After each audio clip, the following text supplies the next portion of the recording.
ఏంటంటే మొదటి శతాబ్దపు క్రైస్తవ్యములోనే దేవుడు చేసేటువంటి అద్భుతాలు, సూచక్రియలు, మాత్కార్యాలు పౌలు ద్వారా, పేతురు ద్వారా, మరికొంతమంది భక్తుల ద్వారా దేవుడు విశేషమైన సూచక్రియలు, మాత్కార్యాలు జరిగించాడు.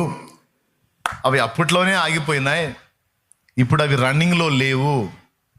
ఎందుకు లేవు అంటే ఆనాడు వాక్యం పరిపూర్ణంగా రాలేదు కాబట్టి, పరిపూర్ణం కాలేదు కాబట్టి ఇవన్నీ లైన్లో ఉన్నాయి.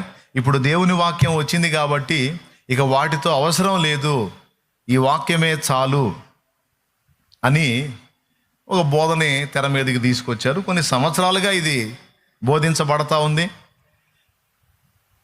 ఈ బోధ మొదలుపెట్టిన వాళ్ళు ఇప్పటోళ్ళు కాదు, చాలా చాలా సంవత్సరాలుగా, నేను పుట్టక ముందు నుంచి కూడా ఈ బోధ లైన్లో ఉంది. అంటే అంత అన్ని సంవత్సరాలుగా